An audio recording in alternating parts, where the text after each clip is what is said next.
our session for today. A speaker has arrived, a third speaker for the day, CA Paresh Savla. I request the dignitaries on stage. CA Paras Savla. I request CA Rajesh Agarwal, our chairman. CA Sachin Miniar, the Vikasa chairman, to please be on the dais.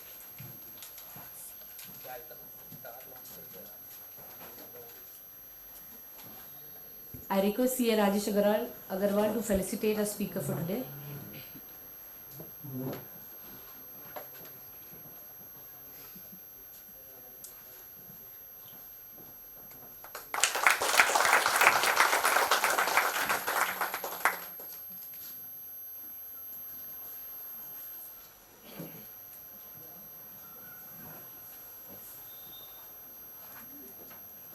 CA Paras Savla is a fellow member of the Institute of Chartered Accountants of India and an associate member of the Institute of Chartered Accountants of England and Wales.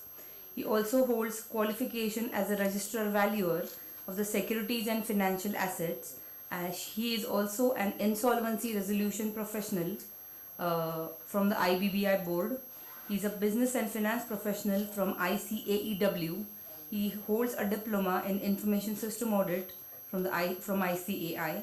He is a certified fraud examiner from the Association of Certified Fraud Examiners USA, and last but not the least, he is a commerce graduate.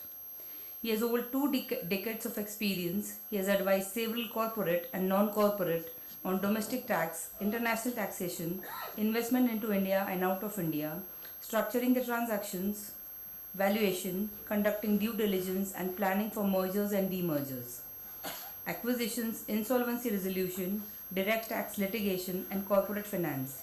He is well versed with Indian regulatory environment from investing and structuring perspective. He has advised various not-for-profit organizations on the regulatory and taxation matters. Previously, Paras has also a stint with one of the big accounting firms in the area of transaction advisory services. He is among the few chartered accountants whose views are regularly quoted in the leading Indian and foreign newspapers like the Economic Times, Mint, etc., and financial portals with moneycontrol.com. He frequently contributes to various magazines, newspapers on the topic of direct taxes, corporate laws, and valuation. He has been a speaker at the various forums. He has held various leadership positions with professional and trade organization. Currently, he is Vice President, Indo-Belgian Luxembourg Chamber of Commerce and Industry. He was the President of the Chamber of Tax Consultants in 2014-15 and CVO Chartered and Cost Accountants Association 2013-14. He was a member of Managing Committee of IMC Chamber of Commerce and Industry in the year 2013-14. He is also on the board of various NPOs. He also contributes to public causes, considering the hardship caused to the taxpayers and chartered accountants on account of changes in tax audit report and return of income. He was instrumental in filing writ petitions before the Bombay High Court. As a result of these writs, Honorable Mumbai High Court has obligated Government of India to issue new returns of income before the end of the financial year or immediately thereafter. So we present to you CA Paras Savla from Mumbai. CA Rajesh Agarwal, other dignitaries from the branch, seniors in the profession, and my dear friends. Organizer has kept me in between after the sumptuous lunch and your sweet sleep on Sunday afternoon. Option is yours, what to be done. Because if you sit in this auditorium, you can't sleep. Because they will not give you CP otherwise. Because the chairman told me that we have kept the cameras. If person is sleeping, we will not give the CP hours, and this is the last month of the CP. This is the last month for the CP, and from now the penalty is going to be levied. That's what chairman told me some time back.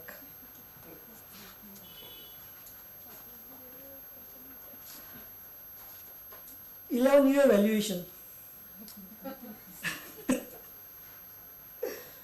Before I start my presentation, let me play you one small video. So this will keep you away from the sleep.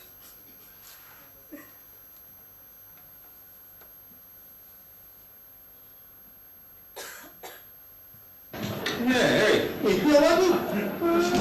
Yeah, sure, what? I'll tell you what. I'll bet you a dime I can drink that drink without touching the pack. Dive, huh? Yeah, okay. You're right. Okay, you're welcome. Look. It's gone. Yeah. Huh?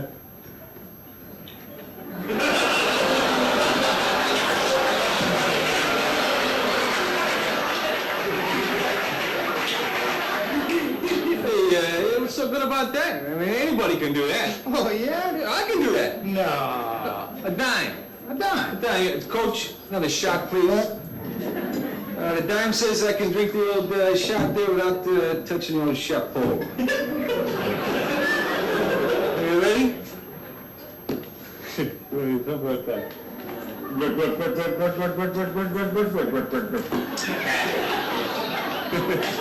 Okay, that baby's gone. No. Yeah. Wait, that's worth the dime. Yeah, Harry. You feel lucky? Ah, This is what the valuation 11 UA is there. You think something, law prescribes something else, officer thinks something third. So it's always said that where the logic ends, the law starts, and where the law ends, the officer's thought process starts. That's why we have income tax law and practice. We don't, other acts you always have the law, but here we have law and practice.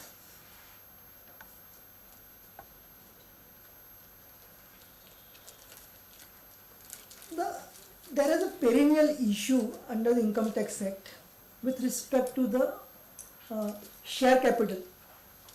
Taxation of share capital, Section 68 was introduced, which litigation was there, always litigation was there, that whatever share capital has been brought in by the shareholders, this is the camouflage, this is the money of the colored money. And share premium, whenever it was there, it was always been issue, and there are huge round of litigations. The matters have traveled to Supreme Court. They settled at Supreme Court. Still, litigation continues.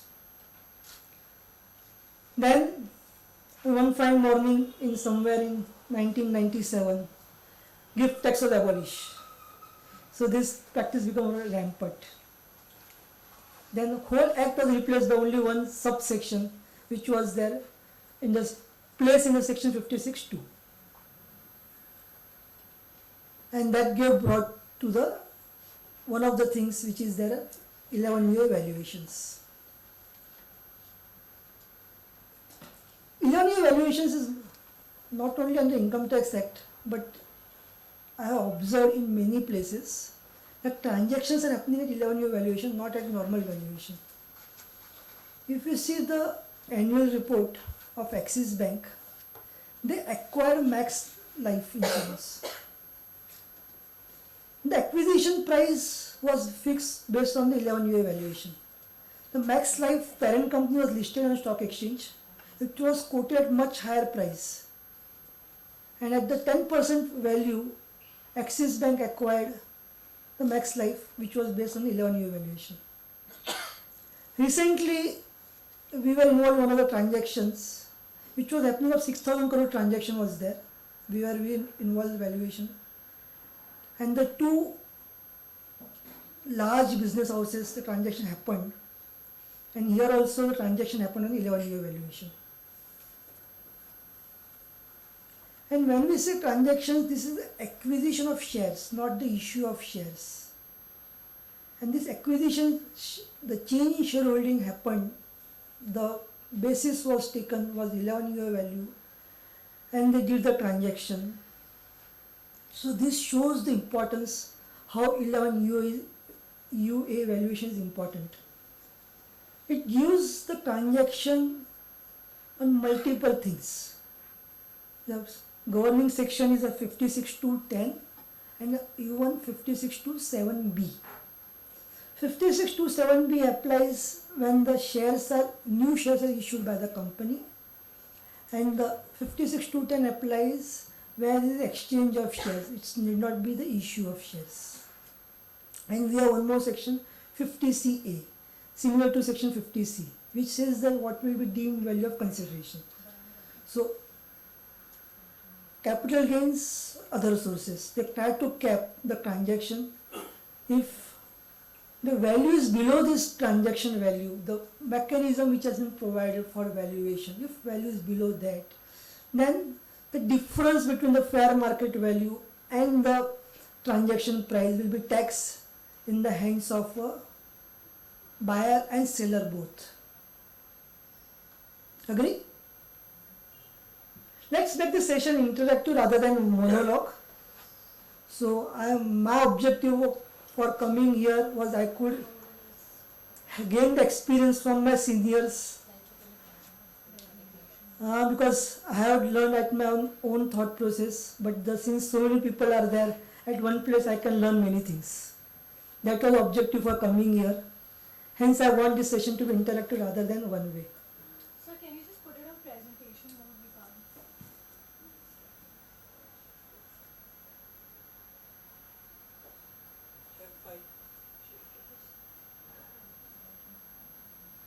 Thank you.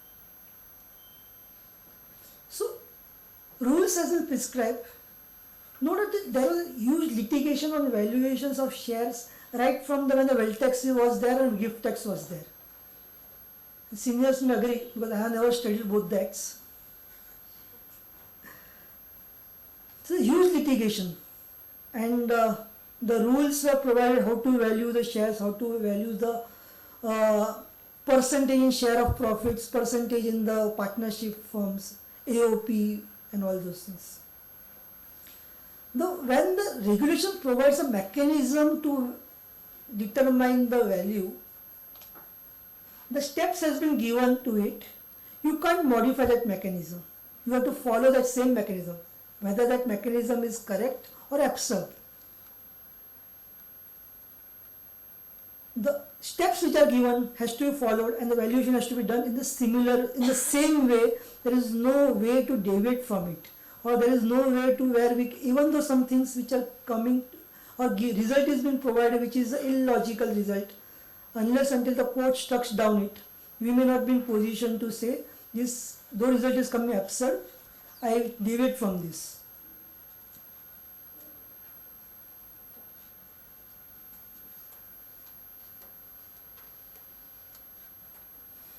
(50CA) 56 to 7B.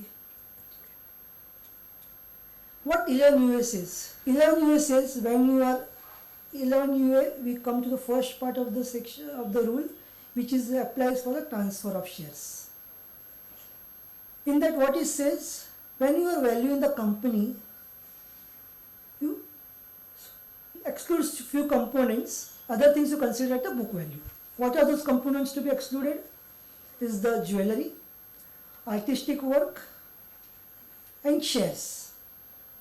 You value this separately, and then the book value of other assets, and then you compute the value of the company, enterprise value, and the value per share. So how is jewelry and artistic work to be valued? And who is to value this? Jewelry and artistic work has to be valued by the registered valuer. And who is the registered valuer? Government also. The valuer which is registered under the Wealth Tax Act.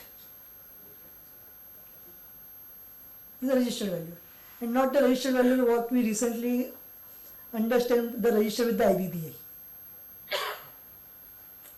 So, jewelry and artistic work to be valued at fair market value, which estimated to be sold, or value what you gain when you sell it in the open market.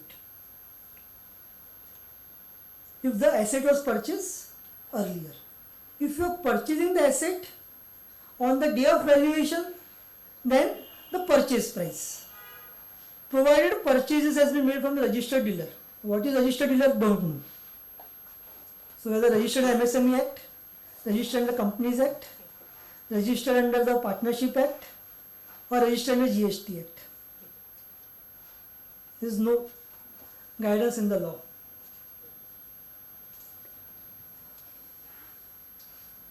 And any other these transactions which are there, the transaction happening above rupees 50,000 rupees, then the value has to be determined by the registered valuer.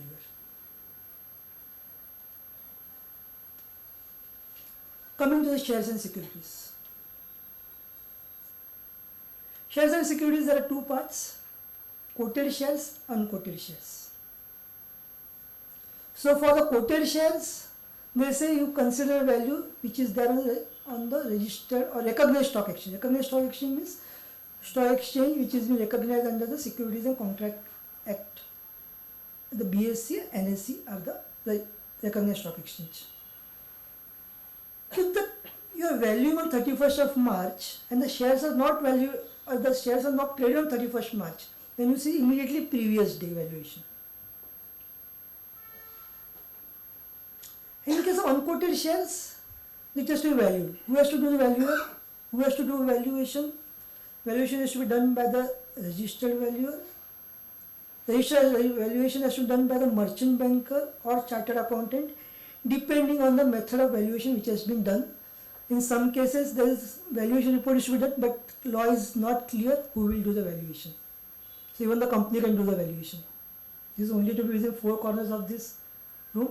If you tell this to the client, we lose the business.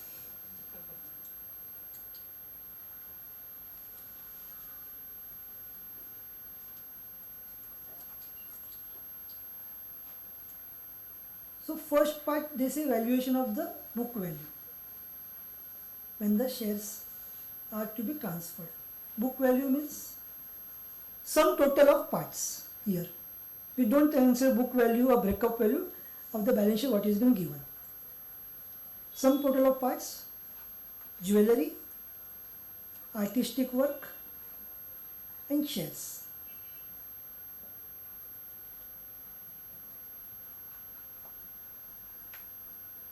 And shares on the asset side is there. The shares, you have investment in the subsidiaries also. The shares may not be always treasury shares. It can be investment in subsidiaries also. So that also has to be valued again using the same mechanism. There can be layers of the companies in it. There can be 4, 5, 6 layers. You run this process for every company.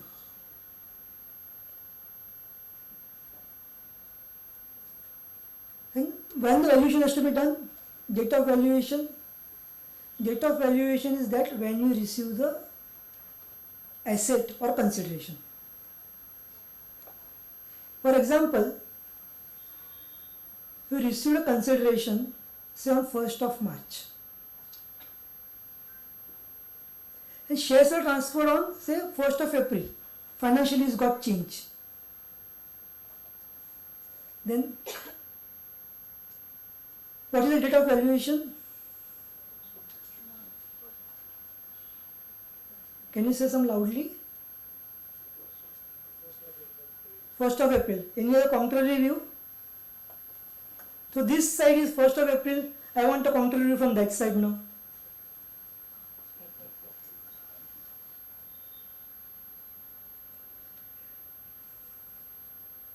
Any other view?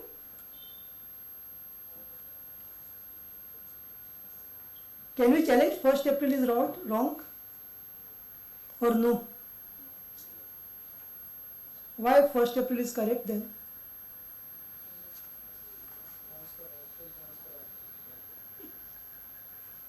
Actual transfer happens, so it has to be done on 1st of April.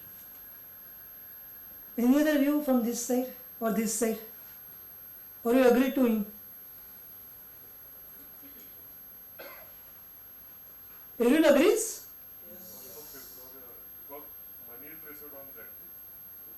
There is a contrary view now. 1st of different date. Now who is right?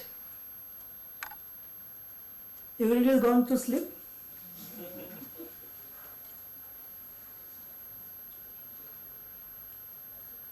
He says 1st of April because the shares got transferred on that date.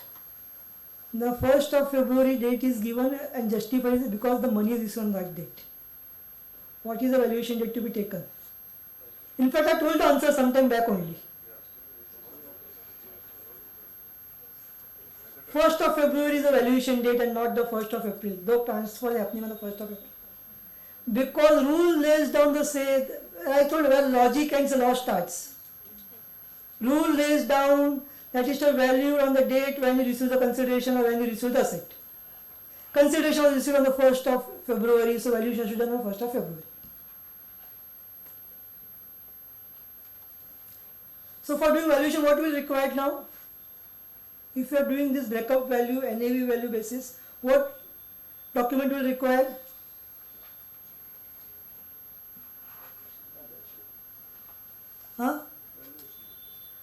But for valuation report is output.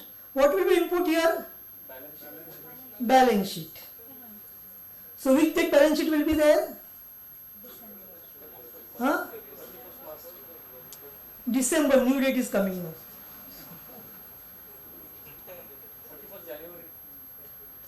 31st January. Any other view?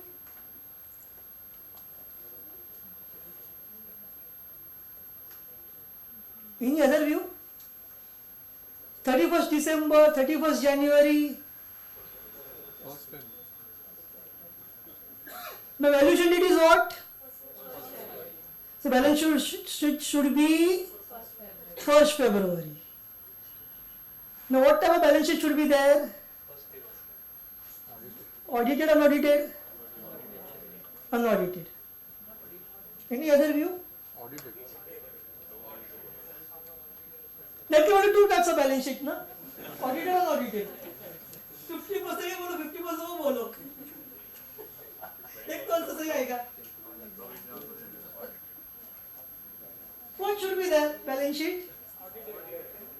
Rule lays down that it should be audited balance sheet on that date. So government has made enough opportunities given for chartered accountants to do the audit.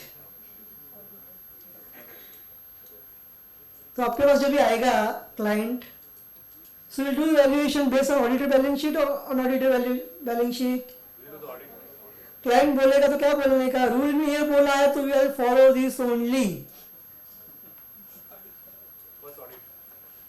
Audit करो, करके देंगे audit तो कुछ fees मिलेगा ना.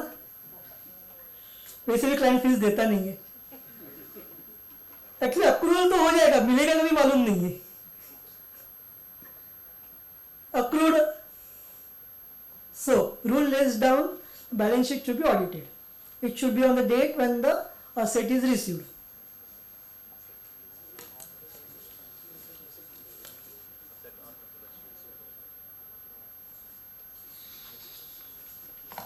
So this is the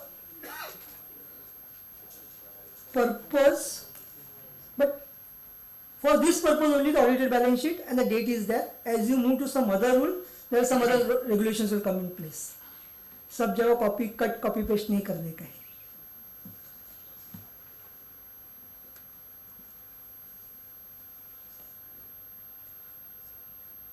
हाँ, अभी इसमें I give you scenario. Company A is there, which is a holding company for company B and C. So holding company तो क्या होएगा उसमें? ऐसे करंट एसेट्स या इन्वेस्टमेंट में क्या रहेगा? इन्वेस्टमेंट्स रहेंगे. और in that company, holding company is there, the subsidiary company is dealing in the jewelry. Jewellery उसका स्टॉकिंग ट्रेड में है. और दूसरा सब्सिडरी है which is deals in the is NBFC. It has the investments, it holds the investments. तो अभी क्या करेंगे नेक्स्ट स्टेप में? Whether I take that holding company's balance sheet and do the valuation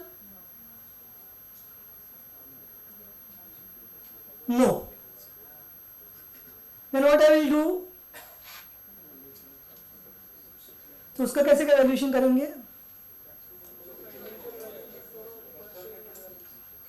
Loudly, don't murmur. I have weak ears. अरे collar में क्या अपना तो do you have cordless?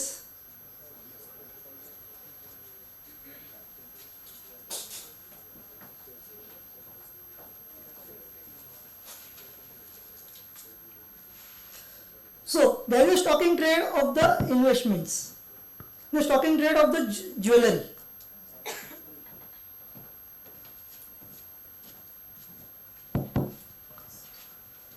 So what we'll do in that case?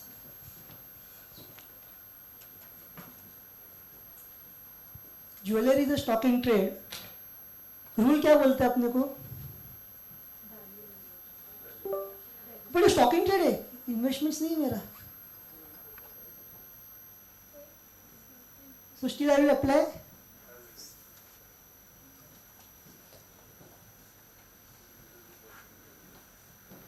How the stocking trade is valued in the books of accounts? Market value whichever is lower. AS2 ने बोला हुआ है अपने को.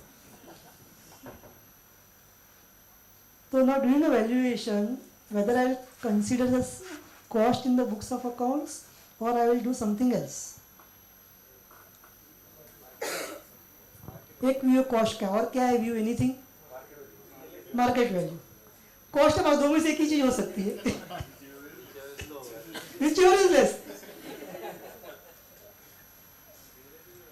No, rule specifically mentions that jewelry should be at Value. So when even that is stocking trade, still have to value it, or it has to be valued only in case it is the investment. we have not given exclusion as to stock in trade or investment. They have Correct. There is no exclusion whether that asset is a stocking trade or investment. If the balance sheet has that item, you have to revalue it using the formula mechanism what has been provided. So jewelry has to be valued by the registered valuer who is registered under the Wealth Tax Act. He will determine what is the market value. Market value can be low, market value can be higher. Clear? Now, other subsidiary, which is NBFC. उसमें investments खड़े रहेंगे. Investments can be equity shares, investments can be preference shares, investment can be government securities. Restrict to three things at this moment. GSEC, equity shares, preference shares. तो क्या करूँगा मैं? Valuation. How I will determine the value of equity shares? Listed है तो I'll take the value which is been there listed stock exchange. Unlisted है तो follow this formula. मैं preference shares से तो क्या करेंगे? इस तरह से equity shares ही बोला है.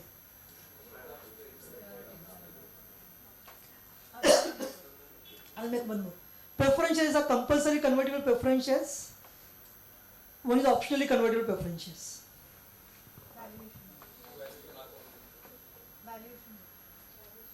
तो we first deal with the optionally convertible preference shares. इसको क्या करेंगे? रेगुलेशन तो नहीं दिया मुझे क्या करने का है.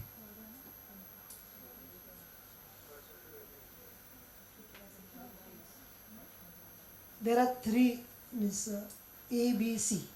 A is listed, B is unlisted, and third part C is there for the other securities.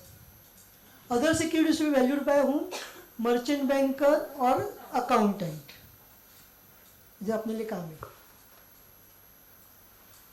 So these preference shares which are there, optionally convertible preference shares, has to be valued.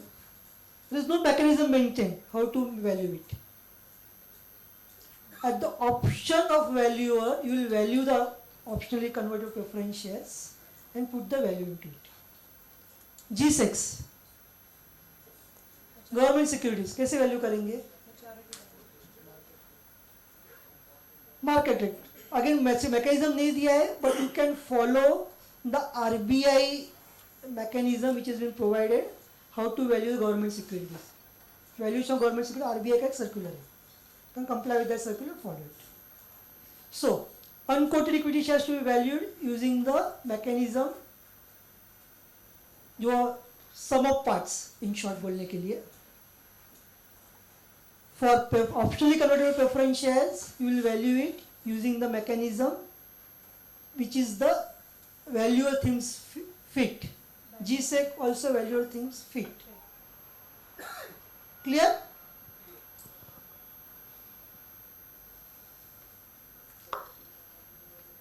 Now land and building. उसको भी add कर देना इसमें. मैंने बोला ही नहीं था अभी तक, इसने याद भी नहीं करवाया मुझे, इसलिए स्लाइड में भी नहीं डाला है. Sum of parts includes the land building is also one of the component there.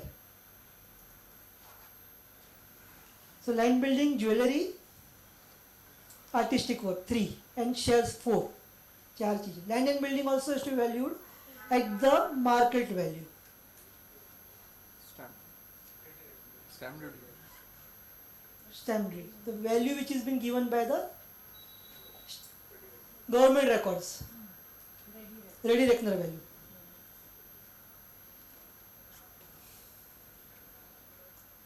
अभी ये सब चीज में asset is disputed asset. Land and building तो डिस्प्यूटेड ही रहते हैं, तो उसको क्या करेंगे एडजस्टमेंट. स्टैम्प ड्यूटी वैल्यू मिल गया मुझे, so I have to take, here view is given that we have to take full value what is coming in the stamp duty rate. Okay, or I have to make some adjustments. Market में बेचने जाऊंगा तो नहीं मिलेगा मुझे उतना पैसा. Any other view? अब जब घर खरीदने जाते हो, बिल्डर ने प्लॉट दिखाया, आपको घर बेच दिया, होता है ऐसे. Building is not ready and stamp duty किसके ऊपर भरते हो? प्रपोज बिल्डिंग बनने वाला उसके ऊपर. तो वैल्यूएशन में क्या करूंगा? लैंड का वैल्यू करूंगा या प्रपोज बिल्डिंग का वैल्यूएशन करूंगा? इन Maharashtra, if the old building is there, if you go for a and that transaction which is going to be sold, that building, old building along with plot is going to be sold, what I am being told that how the stamp duty is calculated by the government authority. They will calculate the stamp duty of the plot of land, existing structure which is the building which is there, and the proposed structure what FSI is going to come. They will add all this figure and give the valuation. That is what the stamp duty authorities are doing it. Land, existing structure, and the what in future can come, because balance FSI, because structure is old structure, तो अभी नया FSI आ गया उसके ऊपर, so that new area can be constructed. So they will consider that part also for the purpose of stamp duty calculation. So now when you are valuing the land and building, तो क्या करोगे? Land का खरीदोगे, value building का लोगे, या propose building भी लोगे?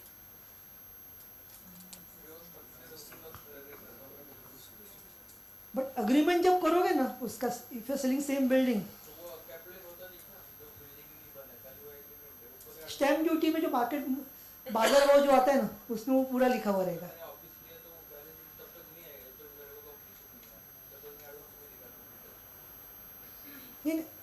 I am speaking from the builders point of view at this moment. Company में रियल एस्टेट खड़ा हुआ है, तो बिल्डिंग को वो सेल करेगा, तो उसका एग्रीमेंट करने वाला है.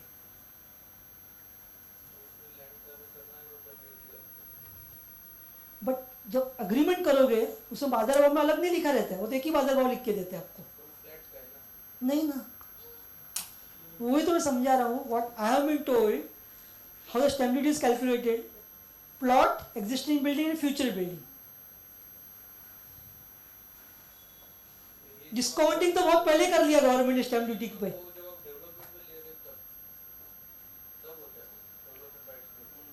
बिल्डर है तो सब में करते हैं लोग आजकल. Stamp duty law and practice भी एक अलग चीज है जो समझ में नहीं आता कब. So now the limited question here is that when you are doing such a valuations, the value of that company, the stamp duty value is going to get a number which is a hyper number or which is the bulging number. So what you will consider here? In my view, we should consider stamp duty rate only with respect to the existing structure and land, and not beyond that. But this is litigable point. Litigation is going to happen there. But this is one of the way to do it. I'm diverting a little bit from this topic. A has floated a company say in 85. उसका share subscribe किया company में, and now that shares are sold in say 2023. Shares acquired in 85, sold in 23. तो capital gains calculate करने में मुझे क्या option मिलेगा इधर? 85 से मिलेगा इंडेक्सेशन कि कहाँ से मिलेगा? हाँ 2001 और the one more word is sold. और क्या बोला उन्होंने? Fair value. तो शेयर्स का भी फेयर वैल्यू निकालना पड़ेगा 2001 का. बरोबर. तो वी फॉलो सेम मेथड. हाँ या ना? Majority says yes. I will say no.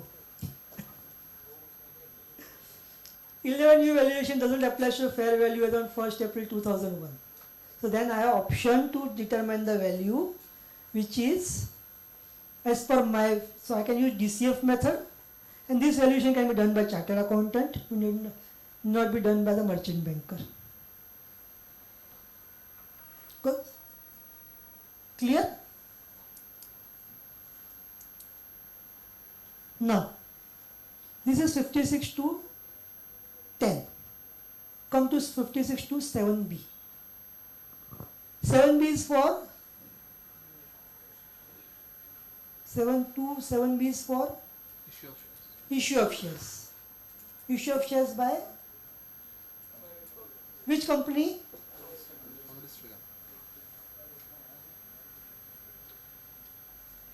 Company in which public is not substantially interested. Is a different definition. Public limited company रहेगा तो भी वो आ जाएगा इसमें. Private company get listed in the same year, then that becomes a listed company. It is not a company in which the public is substantially, it becomes a company in which public is substantially interested. So during the transaction happened on 1st of April, company got listed on 31st March, then even the 1st of April that company is not a, it is a company which public is substantially interested.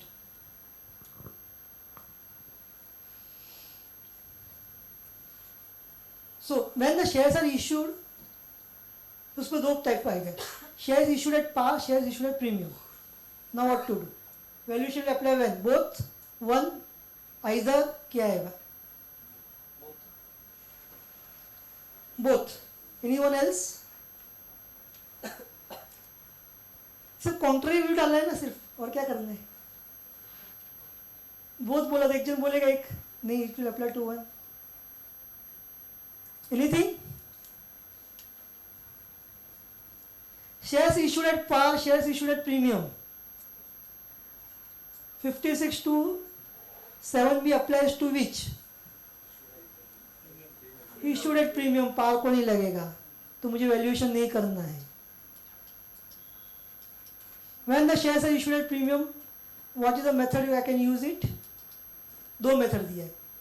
One is DCF method and another is book value method, जो what अपन देखा हो. In DCF method, valuation has to be done by merchant banker. Chartered accountant was there, 2018 में निकाल दिया. Finance minister अच्छा नहीं लगा, chartered accountant delete कर दिया.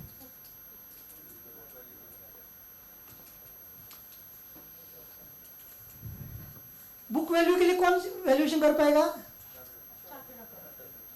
रूल में कुछ बोला नहीं है,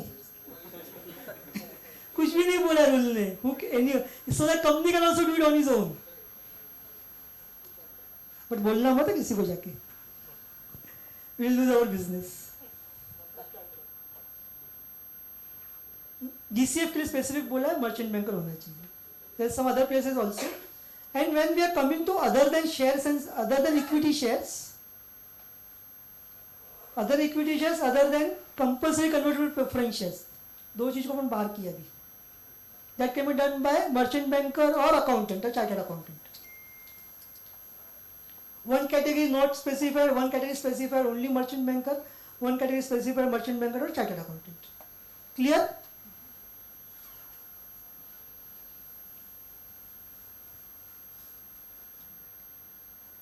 So 56 to 7b में earlier the section said that shares issued to resident was applicable. But from 1st April 2023 law was amended. उसमें क्या चेंज किया?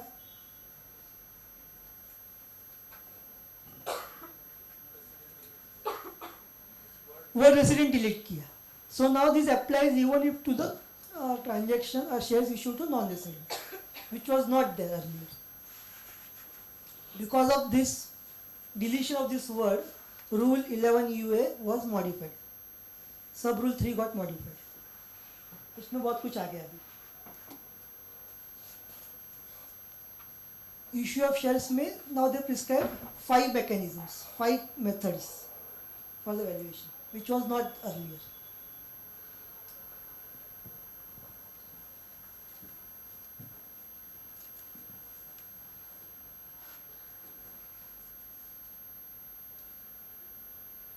So methods which were added were this is one of the 5 methods.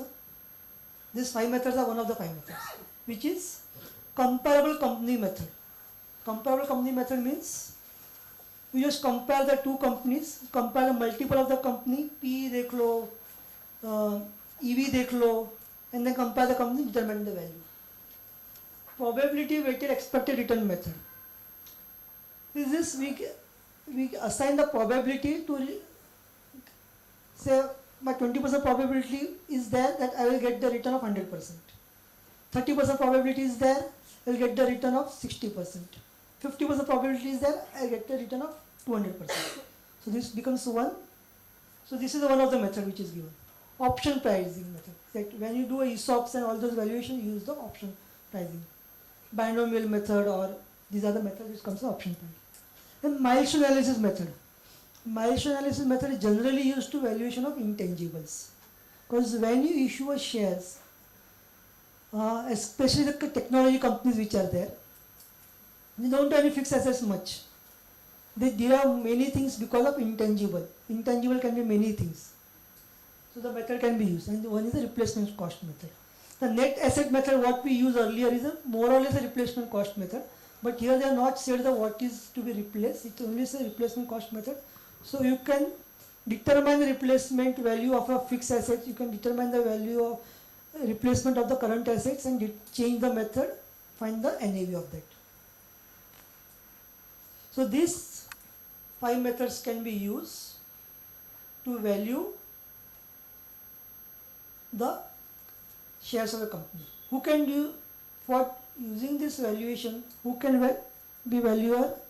Valuer can be only one, merchant banker. Chartered accountant is not allowed here.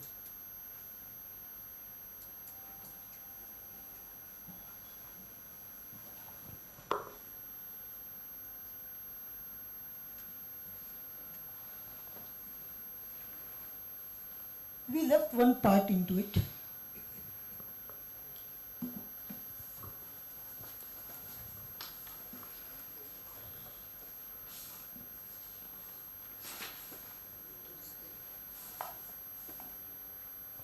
So the 5 methods which are used are the book value method, DCF method, one of these 5 methods which we used recently now, venture capital method, and the exemption which is given to startups. So when any company which is a startup, the 5627B is not applicable, angel tax is not applicable to the startups. So in that scenario, what the rule says now, if someone has invested in that company and someone else is investing in the startup, which is resident, non-resident, subsequently within 90 days of that valuation report, then the value which is already transaction which has happened can do at the same value transaction.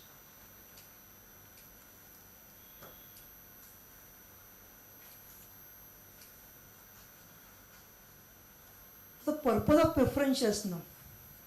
Earlier rule was not providing the preferentials valuation, but when we see these new age companies, new startups, everything, they don't issue equity shares on day one. They generally issue the compulsory convertible preference shares. So the rule specifically now brought in the valuation mechanism of the compulsory convertible preference shares. So it uses the three methods. It can be done. In case of resident and in case of non-resident, different methods are there. So for non-resident, 5 methods are there. In case of resident, only 3 methods. Especially method which is there for that, we see the 5 different methods is not available for resident. This is applicable only to the non-resident shares.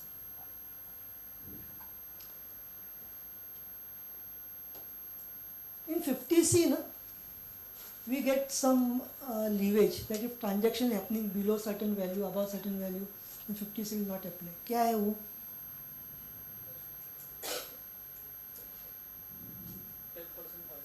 10% का there is safe harbor rule which is provided, but for the 56 to 7B or 56 to 10 it was not there. Now rule has provided it. That the transactions is happening and the transaction happening, so fair value is 100 rupees. The transaction happening at 109, then that 9 rupees whatever is there now will not be applicable. This. Why this is brought in? In single transaction we require 3 different valuation report, 3 different person. हो सकता है क्या? For same transaction require multiple valuation report. Any idea? Shares are issued to non-resident. Companies Act valuation करना पड़ेगा, which is done by registered valuer with IBBA. Since shares are issued to non-resident, the FEMA will apply. Well, valuation to be done by chartered accountant. Merchant banker is there, but mostly chartered accountant is acceptable there. And मैं non-resident share issue कर रहा हूँ, and the shares में DCF method use की है. So for income tax purpose also there is a valuation report to be done by merchant banker. Single transaction, 3 valuation report by 3 different persons. So rule was providing till now, तीनों जन कैसे भी method valuation करो एक ही price लाना चाहिए. So ultimately सबको, and you can't have common assumptions because valuation is not a scientific, purely scientific science. It's art as well as science. It's a person, I can think in different way, you can think in different way, because everybody in the room can think differently for doing valuation, have different assumptions. Value may come similar, may come same, but we may all have different ways. So that was creating problem. So now they brought in the provision which says if the valuation is there 10% here and there, at least for income tax purpose there is no issue. Because Companies Act says if I brought the value, transaction should happen at same price. In FEMA, हुआ है FEMA valuation हुआ है in 2 days. In FEMA, there is a floor price and ceiling price. In certain transaction there is a floor price, certain there is a ceiling price. Floor price कभी है जब पैसा India में आ रहा है ना, तो मिनिमम इतना होना जिससे ऊपर कुछ भी करो चलेगा. That gives a floor price. जब पैसा जा रहा है तो बोलेगा वो सीलिंग प्राइस, इसके नीचे कुछ भी करो चलेगा, मुझे उसके ऊपर नहीं जाना चाहिए. It's very logical thing. तो जब ऐसा कर रहे हैं तो because then everyone has different pricing coming in picture. So to at least for income tax purpose we got relief now. नहीं तो किधर न किधर फिक्स होता था हमेशा. Because whenever we are doing valuation, company that doesn't give me any leeway. Have to be at the same price. Same price income tax में नहीं ला सकते थे कभी. तो difference we always take a hit by way of paying a tax in the income tax. That can't violate companies act anyhow. So that is violation is much have a larger repercussion. Income tax में सिर्फ tax ही भरना और कुछ नहीं करना. If value changes femur में भी नहीं कर सकते कुछ, बट उधर फ्लोर और सीलिंग कभी उसको यूटिलाइज करके कर सकते थे. This help us with that thing. ना कभी सेशन खत्म करना.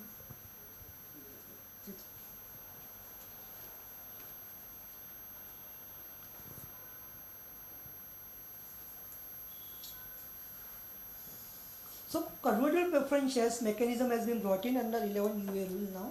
We have to follow the methods what we are seeing it. इसमें दो चीज़ें.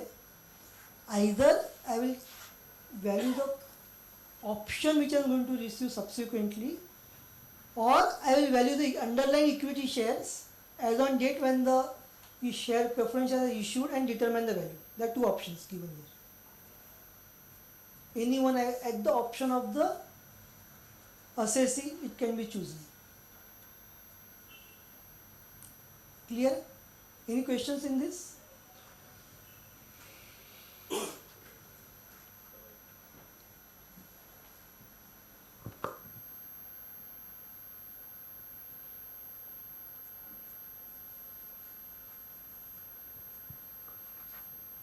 So now we move to this one more part, which is the 50B valuation.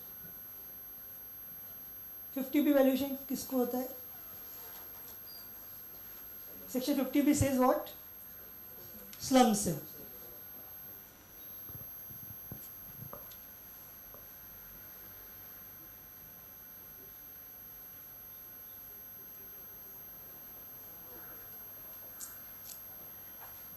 Slum sale valuation is a new baby.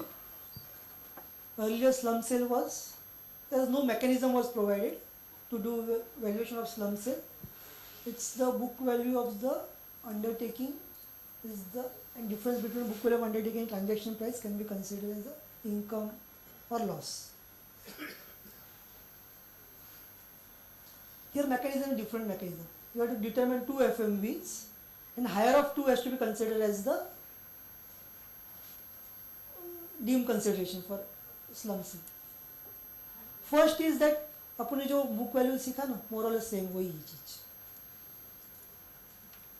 So value the jewellery, value the shares and securities, immovable property, artistic items and other assets minus liabilities. And now what is second? This will give a set of value. First set of value. Now it says we also work out FMV2. FMV2 means monetary consideration received. So under the agreement to transfer, whatever monetary consideration you are going to receive has to be considered as the one component.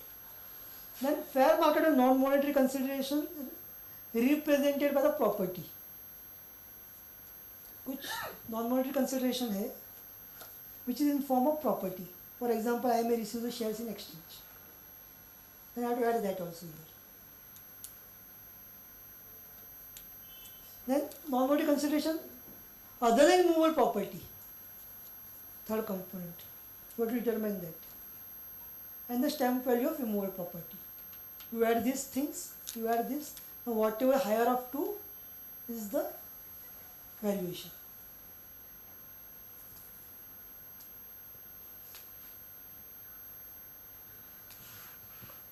Any questions in this?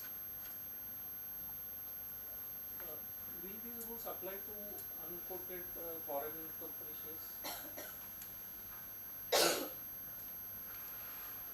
have posed specifically subsequently.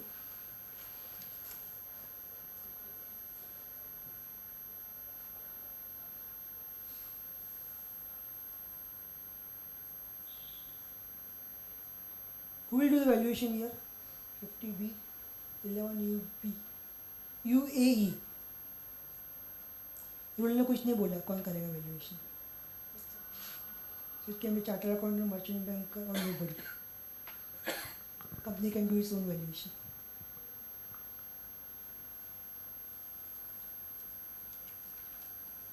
Agreement is provided.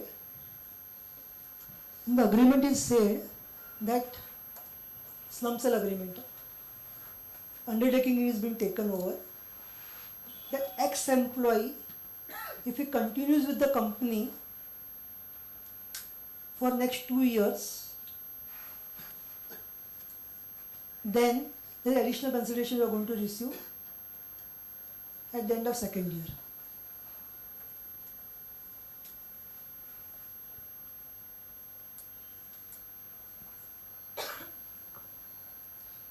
Or if you earn this much of profit, if you earn the EBITDA of say X percentage, then my consideration will increase by Y amount. These two things are futuristic things.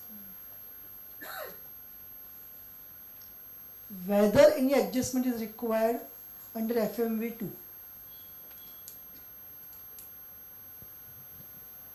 FMV 2 में components क्या बोलते हैं? Monetary value of consideration received, fair market value of non-monetary consideration represented by a property.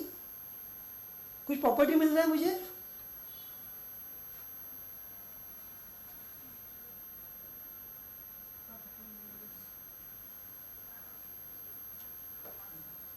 There is no property received here, because I am going to receive the monetary consideration है मुझे. At the end of X, at the time T1, T2, whatever time may come there, I'll get that money. So that is not a property. Price of non-monetary consideration represented by a property other than. So these are earnouts which is being given here in short. The technical term is earnouts which is being used in the industry. No adjustment is required, because nothing, it doesn't fall within any of the, basically F and G are two places where it can fall. There is no place for such earnouts, so no adjustment will require to be done. If it says that at the end of 2 years, if X employees remains here, then parent company will issue X number of shares to the promoters.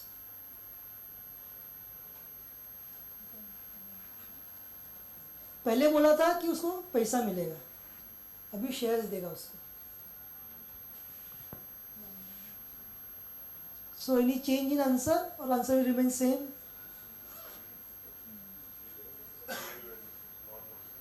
Huh? Correct, because that is represented by property. Shares is a property. Property define कहाँ किया है?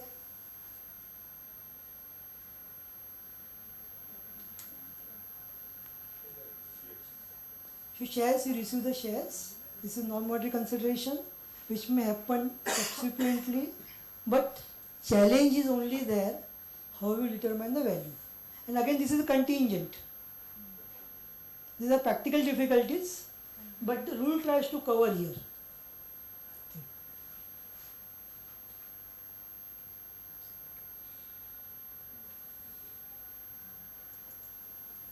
Clear on this? Now we'll come to the third 11 UB. I will मैं इसको fast run करूँगा this slide. Vodafone issue, everyone remembers. Because of Vodafone, section 911 was amended, which brought indirect transfers taxable. So when any shares in foreign country is sold, which derives more than 50% value because of the assets in India, then the valuation 11 UB is required to be done.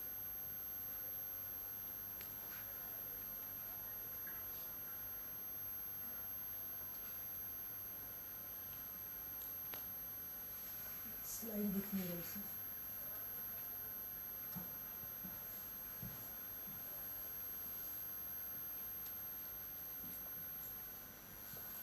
So this is a mechanism which provides the valuation of shares, quoted unquoted, valuation of the interest in the partnership from LLP. Who should do the valuation here? If it is done by any form of accountant, then that firm should have presence in 2 countries, more than 2 countries. So either way of network or presence. And the gross receipts should be more than 10 crores. Small practitioners out together. And if it is done by individual, then individual's gross receipts should be more than 1 crore.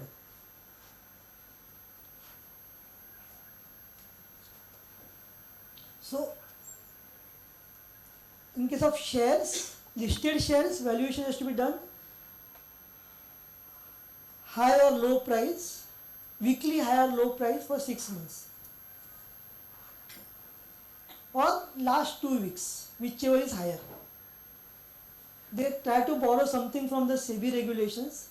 SEBI regulation says higher weekly high and low for 26 weeks and last 2 weeks. So the 26 weeks को इन्होंने 6 month में change कर दिया. Unlisted price shares का value to be done by the accountant or the person valuer was mentioned. What is the value to be taken? Value what will determine this, and to this value add the liabilities. So you have to determine what? Enterprise value determine करना इधर.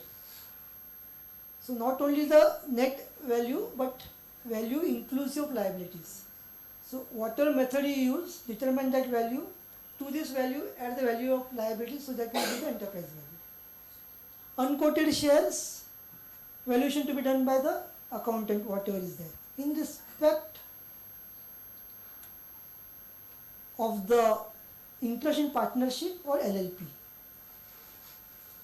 it says determine the value as it is, then I attribute this value to the partner, because ultimately कोई partner का share लूँगा ना बाद में. So I will attribute to the extent of the capital, in the capital whatever they have contributed. Value is given 100 rupees, capital is 50 rupees, so 40 rupees. So that 40 rupees to be attributed to partners in the whatever capital they have contributed. Balance 60 rupees to be attributable if the agreement provides so, in the mechanism, if the partnership LLP agreement says in that method. If that is silent, then it has to go in the profit sharing ratio.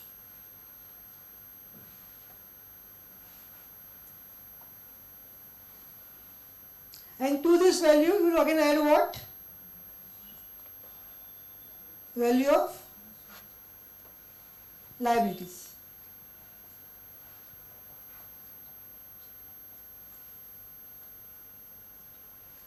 This is the how we value the for the indirect transfers.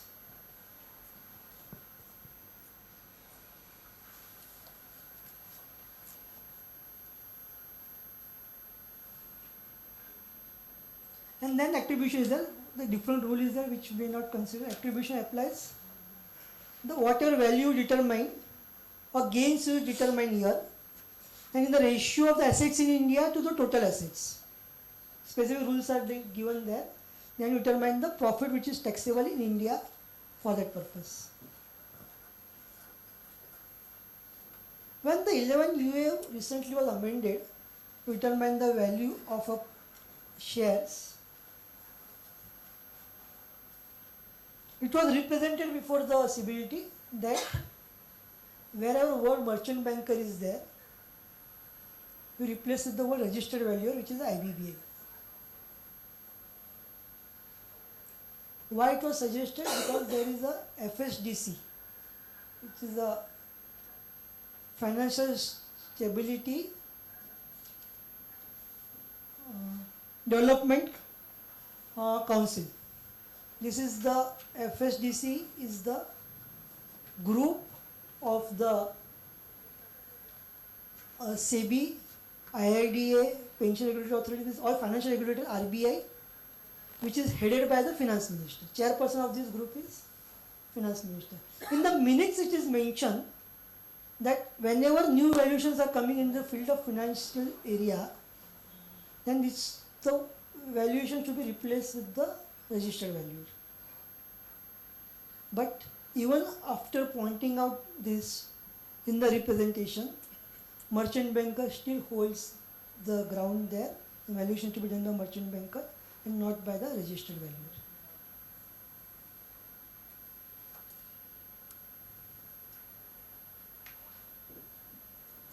Any questions till now? Yeah.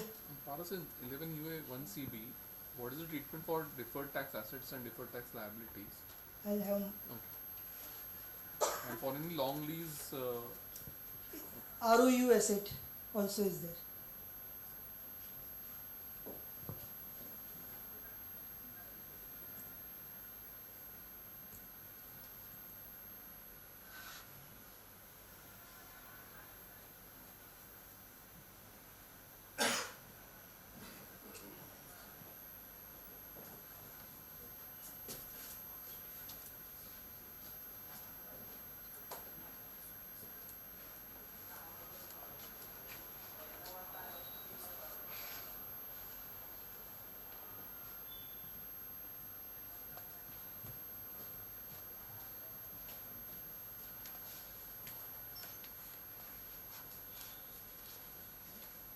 Shifted to PDF because उसमें PPT में दिख नहीं रहा था.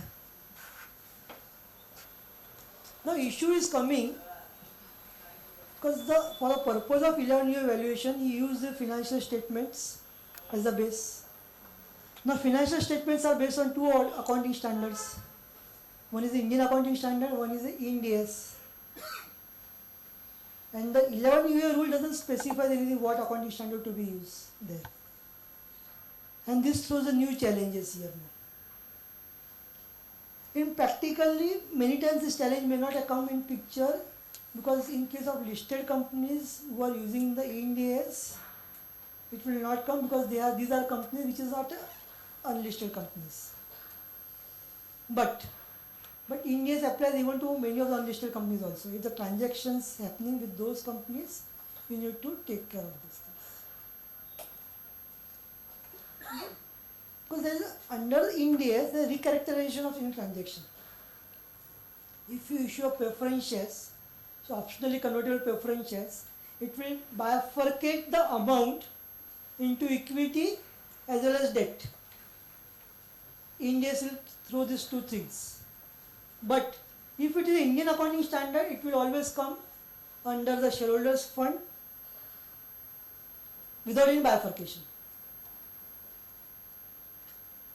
So the challenge will come under the 11-year valuation, the component which is a part of equity, what to be done. There can be two options. First option, I will consider those optionally converted preference as converted and add the value to the equity and increase the number of equity shares proportionately. So once I convert, my number of equity shares will increase. Other option is that we'll keep it only as a liability and reduce from the assets. What option is good or correct? Any views? One view is reduce from liabilities. Any other contrary view?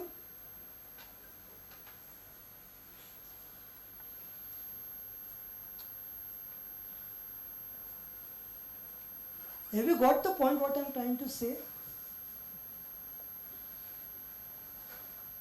There is no tax on speaking. और जो जितने ज़्यादा question मिले उसको number of hours CP ज़्यादा मिलेगा. विकास chairperson ने बोल दिया अभी.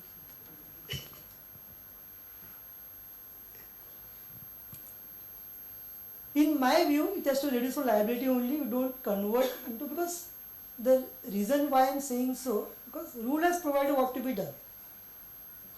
Especially after the issue of amendment of new rule, where they consider the valuation of the compulsory convertible preference shares, they have not brought any change in this area. So legislature is aware of this type of instruments, and they never said any dilution to be done, any adjustment to be done on this front. In my view, it can be reduced directly from the liability, or preference shares has to be considered liability irrespective of optionally convertible or compulsory convertible preference shares. Clear?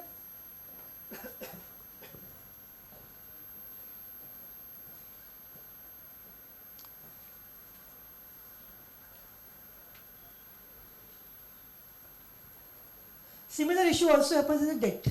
These are preference shares, convertible debentures, optionally convertible debentures, compulsory convertible debentures. You can't issue a optionally convertible debentures to non-resident. Under FEMA restricts it. So always there is a compulsory convertible debentures.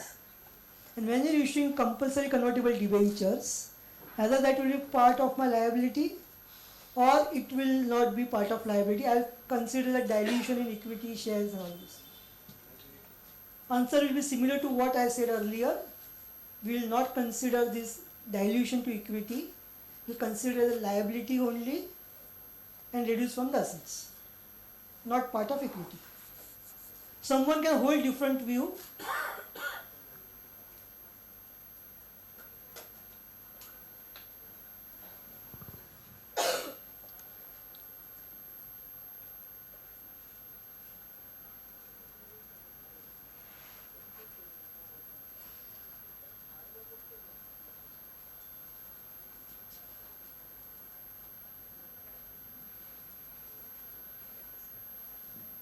Ordinary shares and redemption rights. These are all exotic instruments which are being issued in the for the purpose of in the startup ecosystem.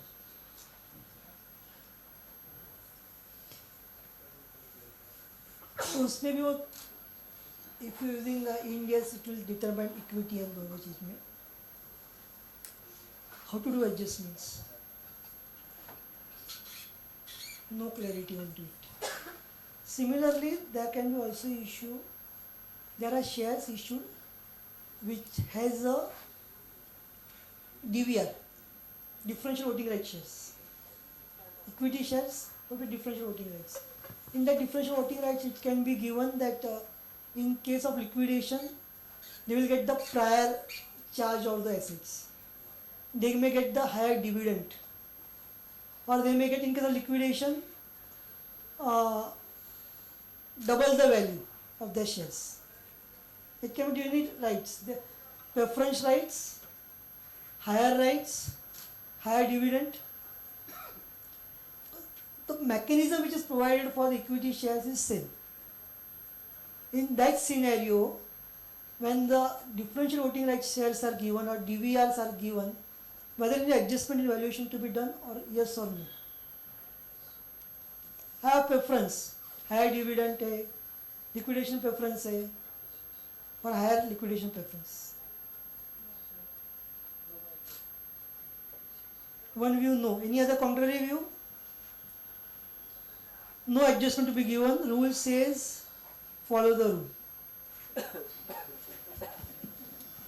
In that following the rule, they are not asked to make any adjustments for this type of preference.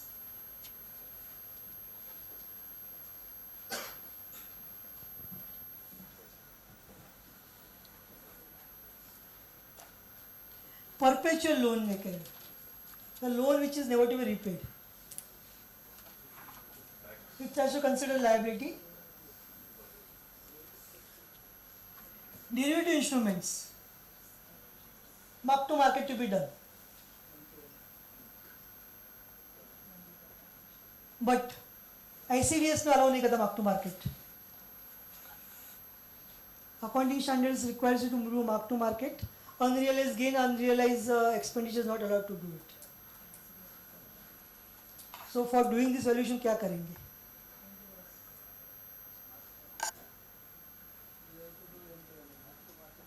Keep M2M because उससे adjustment नहीं कर सकते. Keep mark to market.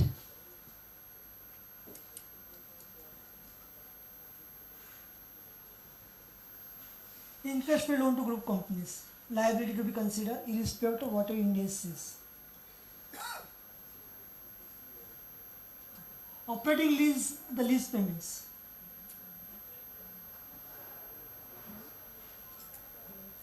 Whenever you buy any asset, when you take a asset on lease, you record in the books of accounts as a lease asset.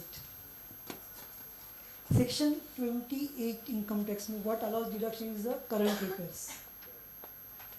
If whatever is not current repair, you have to capitalize in the books of account and claim depreciation. The issue is arising now whether current repairs which is standing in the books of accounts is a movable property or not.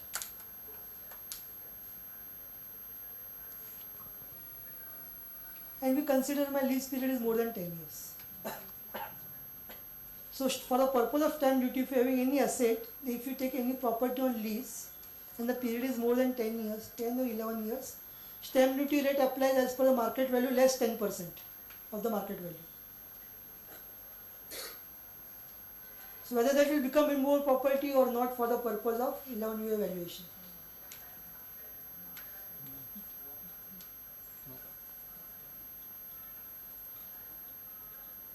Technically, in my view, should not become immovable property because of the income tax ask you, it's not a current repairs. You make it keep it in the balance sheet as a, even though you claim a depreciation, book value has to be considered for the purpose of 11-year valuation. And ROU, right to use asset. Same principle will apply here also. ROU word comes from the Ind AS.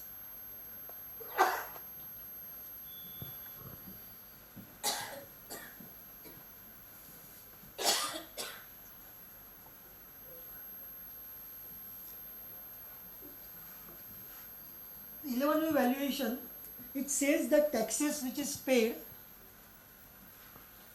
less amount which is receivable is only to be considered asset. So if I pay 100 rupees as tax, I claim a refund of rupees 10 rupees, then my asset will only of rupees 10 and not 100.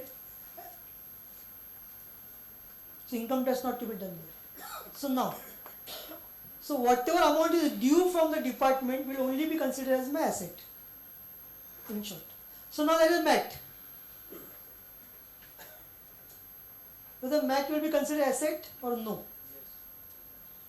It will consider as asset even though I might not receive it in the 1 year. It can be spread over a number of years. It will be my asset. In case company shifts to the new regime, then MAT will become 0. So I will reduce it. I will charge it to my P&L account. But when you charge to P&L account while computing profit and loss under the business and profession, it will be disallowed. When that is disallowed, whether for the purpose of 11-year valuation, I will do some adjustment or no.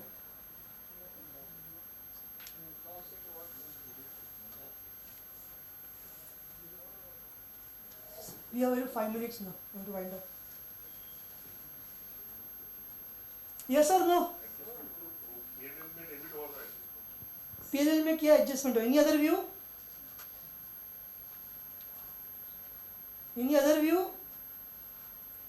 PNL में adjustment कर दिया अपन ने. My results will down to that extent. Assets are reduced to that extent. But when there is no asset in the balance sheet now, how 11 will come in picture? Balance sheet में asset ही नहीं है. 11 बोलता नहीं जो asset नहीं उसको लेके आओ इधर. So even though it is charged to P&L account, if you have made the P&L account in that period, P&L account and balance sheet, it is charged to P&L account, nothing is there in asset side. You don't bring it again here back. Clear? So to that extent my assets will be lower. Income tax paid in dispute, appeal में है matter आया, dispute में 20% पे कर दिया, appeal में matter चला गया तो whether that will be asset or no?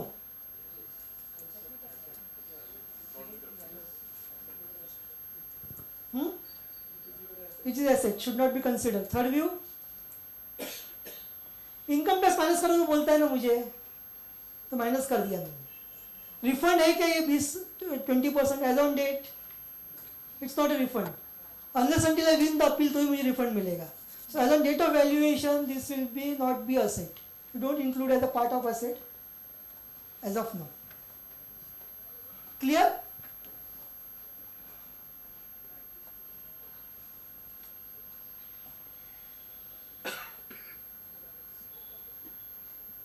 deferred tax asset, एक क्वेश्चन किसने पूछा था, whether deferred tax asset is to be considered here or not to be considered.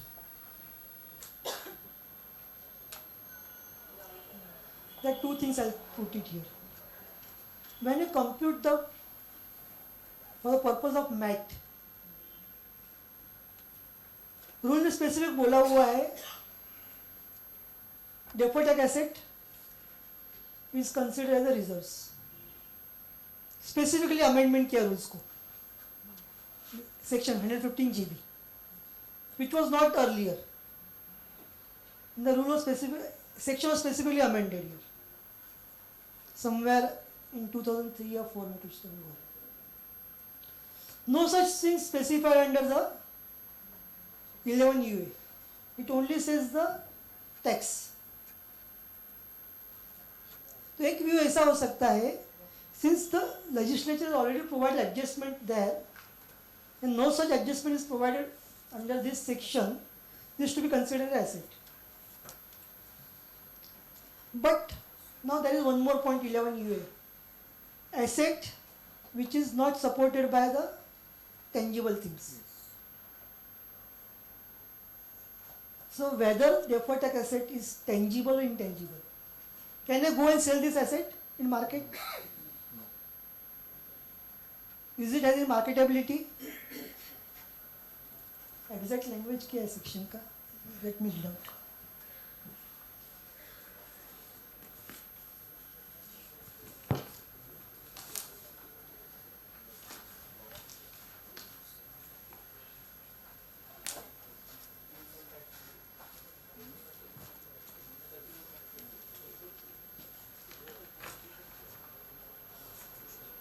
Any amount of income tax paid, if any, less the amount of income tax refund, if any, in any amount shown in the asset, including unamortized deferred expenditure, which does not represent the value of any asset.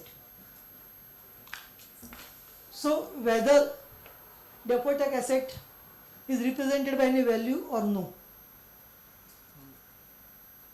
If it is created out of losses, which are supposed to be tax on expenditure, then it should be taken as asset. If it is only for timing difference, then it should not. अगर losses के कारण create किया है, But losses पर there is very stringent condition. No?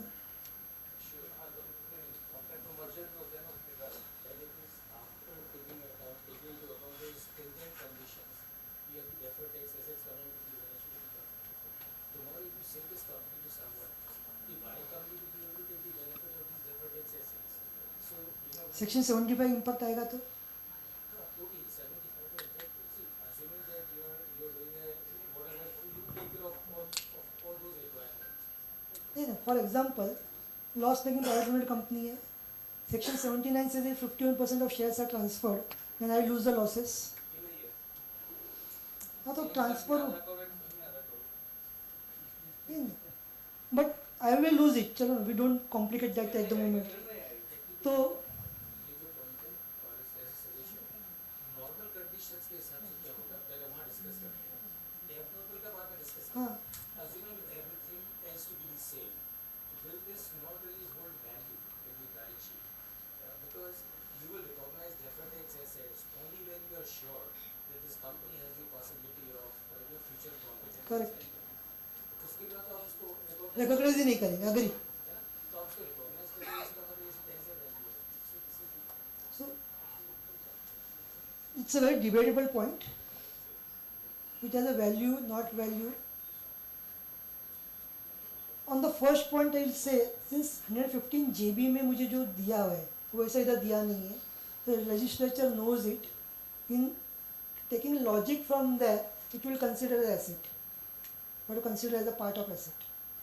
Now another point, the what logic promote by as projected, that also shows to give it, it has some value, though it is not, cannot be sold in market, it has some value.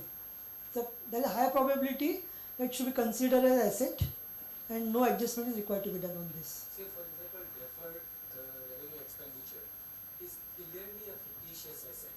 It has absolutely no value. Correct. Anybody who would buy my company will say I will give zero value to you for this asset.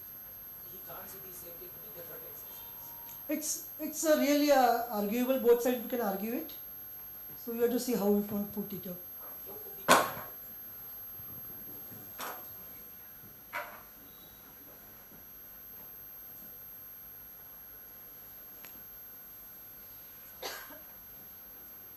There are certain expenditure in the books we already covered indirectly this point, which has been provided, some expenditure is provided in the books of accounts based on some estimates. Lieu encashment expenditure. So whether this will become a contingent liability or not. Accounting standard says to do something, you are done as per accounting standard. Accounting standard on contingency doesn't make this a contingent liability, then you reduce it from liability. Correct? It's not a contingent liability. It may happen that that liability may not crystallize in future years, but still it is not contingent liability because on the basis of conservatism and based on past experience that liability is created.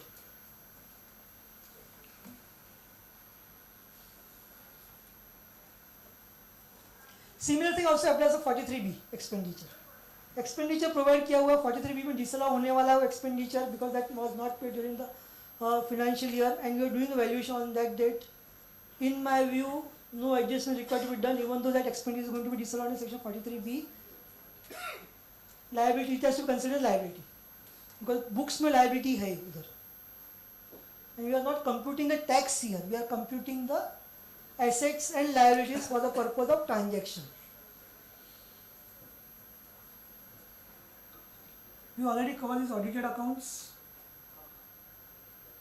investment in foreign subsidiaries.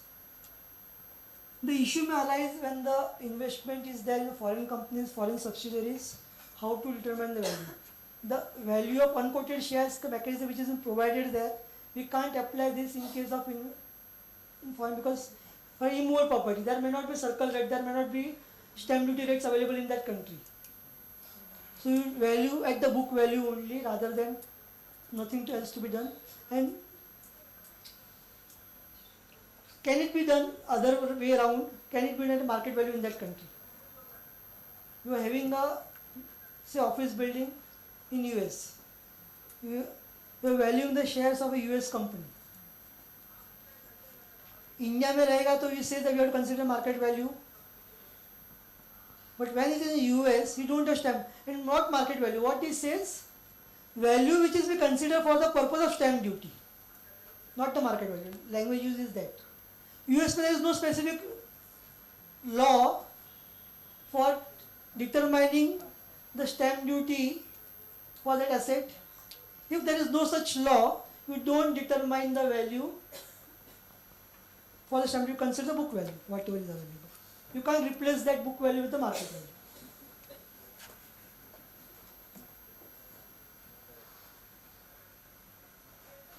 Valuation date भी consider कर लिया.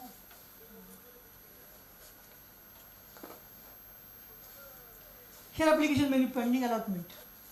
When you issue a share allotment money and the allotment is not been done, recent 31st of March, whether you will do a whether that share allotment money will consider a part of equity or no, or it's a liability. It's a liability. So we will not consider the part of equity and accordingly, because you need to maintain that money in a separate bank account. If you don't pay, allot the shares in a specified debt, money has to be refunded back. This is liability. Differential voting rights we consider ESOPs, ठीक है.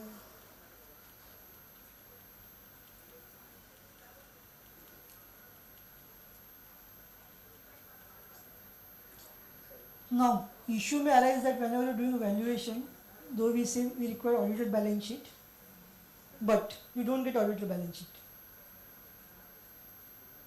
तो क्या करोगे? We will always suggest a client will require audited balance sheet, but even though client doesn't provide the audited balance sheet, then you can use the unaudited balance sheet and put a caveat in the report that this is based on unaudited balance sheet. In case the post audit any deviation happens, the valuation may differ to that extent. In case of a 11UB rule, which is for indirect transfer, the rule specifically has provided that in case you are doing a valuation based on the provisional financial statements, and when the accounts are finalized and audited subsequently, and on the basis of which some adjustment required, then the valuation has to be done with that adjusted numbers. But no rule has been provided here. You may put it very clearly with the caveat, this is based on the unaudited numbers which is provided by the clients.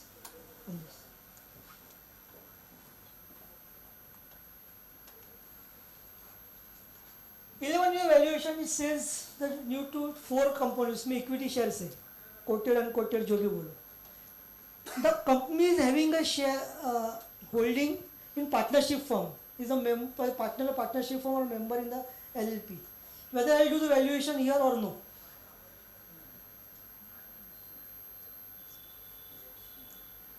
Yes or no? 4 चीज को मुझे adjustment करने को बोला है. And any other securities is a word. Whether this share in partnership firm will become part of any other securities?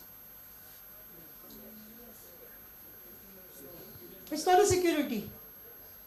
It's not a security. And there is also a definition of property. Under section 56(2), the property is defined. Share in partnership firm is not a property in that section. So in that view, we will not value the share of partnership firm here specifically. But the rule specifically provides in case of indirect transfers. How you determine your value in the partnership firm or LLP? यहाँ नहीं बोला हुआ है, नहीं करने का है, उधर करने का है. 11UB.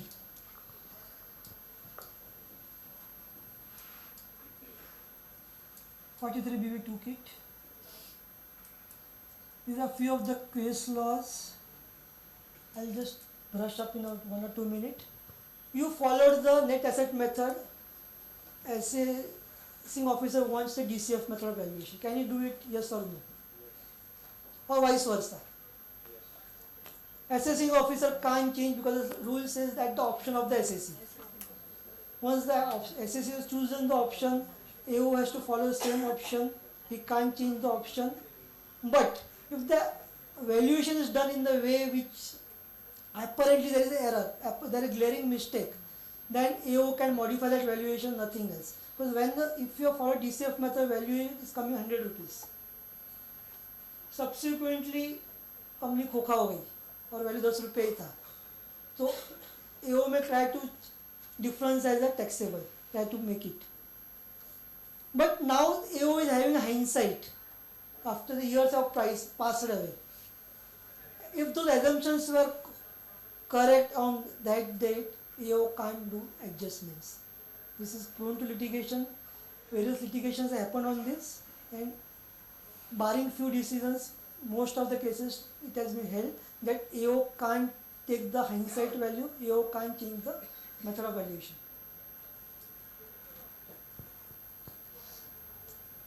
There is one more decision of, I think, Hyderabad Tribunal, which says, because we need to do value on the date of receipt of asset.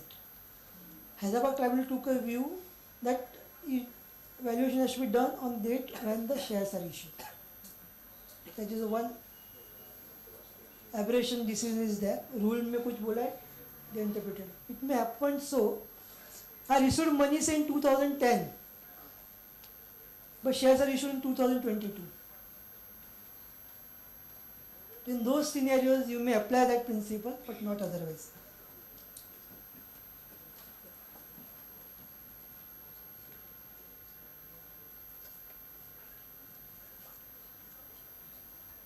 these are all decisions, you can read it at your leisure. With this, I thank you all for patient hearing. And if you could not sleep, then tell the chairman, not me. Between the 5 of us, Gida, Crowbar, myself, Tom, and the baby. That makes 5% for each one of us. Billy, you're cheating yourself. If there's 25% divided among the 5 of you, that's 14% apiece. Oh, no, listen, Pa. I wouldn't cheat you. You know I wouldn't. Now, look here. I'll show you. Let me rub this out here. And now, 25 divided by 5 is 5. You see, 5 won't go into 2, will it? No. But 5 goes into 25 5 times, you see? Oh, you're wrong, Billy. Now, I'm pretty good mathematician. Now, 5 into 25, 5 won't go into 2, will it? No. But 5 goes into 5 once. Now, we didn't use the 2 before, so we'll bring it down here. Now, 5 into 20 goes 4 times. There you are. 5 into 25, 14. No, look, Pa. Let me prove it to you now by multiplication. 5 times 5. 5 times 5 is 25. Really, I'm surprised you're learning. Huh? I'm surprised that you're learning. Now I'll show you. 5 times 14 is 25. 5 times 4 is 20. 5 times 1 is 5. 25. That's it. No, look, Ma. Look, you're wrong there because I'll prove it to you. We'll put down 5 14s here. 14, 14, 14. There. Now I'll prove it to you by addition that 5 14s is not 25. 4, 8, 12, 16, 20. 21, 22, 23, 24, 25. There you go. Better brush up, Billy. I don't want to see you boys cheated. This is exactly what the valuation is I there. figure 75% to you, Pa and Ma. And 20... Thank you.